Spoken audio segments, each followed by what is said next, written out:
राधे राधे जी सभी को। आज मैं मटर पनीर की सब्ज़ी बनाने जा रही हूँ। तो मैंने यहाँ पर इस तरह से मटर पनीर बनाएंगे तो बहुत ही बढ़िया लगती है। तकरीबन मैंने यहाँ पर 250 ग्राम पनीर ले लिया है और मैं अब इसे कट कर लेती हूँ। पतले पतले छोटे छोटे पीसेस में कट किया है, क्योंकि यहाँ पर ज़्यादा बड़े मैंने पनीर जानबूझ के ही कट किए हैं छोटे छोटे। तो मैंने यहाँ पर इधर कढ़ाई रख दी है और टमाटर भी मैं इस तरह से कट कर लेती हूँ, ग्रेवी बना लेती हूँ। और तब तक हम इधर पनीर हमने कढ़ाई गरम होने के लिए रख दिया, पनीर हमने डाल दिया है। पनीर भूंज लेती हूँ थोड़ी देर, और तब तक मैं पानी में मटर बॉईल होने के लिए नमक डाल के बॉईल होने के लिए रख दी है। तब तक हमारा पनीर भी भून के हो गया है रेडी। मैं पनीर को निकाल लेती हूँ और पानी में छोड़ देती हूँ, तो इससे पनीर टाइट नहीं होगा। मैं इसी तरह से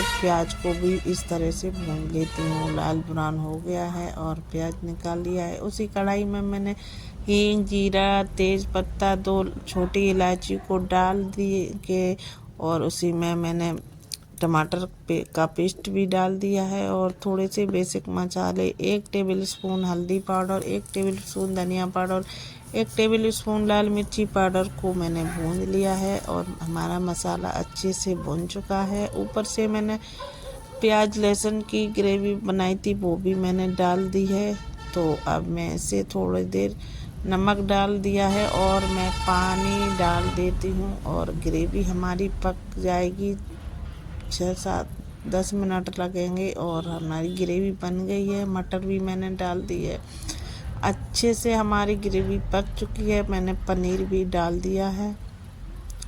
इस तरह से मटर पनीर बहुत ही बढ़िया लगता है, देखने में भी तो अच्छा लगता है, खाने में भी बढ़िया लगता है। और मैंने ऊपर से धनिया की डाल दी है काट के बारीक, और ऊपर से हमारी पनीर बनके हो गई है रेडी। अगर हमारी वीडियो पसंद आई हो तो लाइक सब्सक्राइब करो। Enjoy, thank you.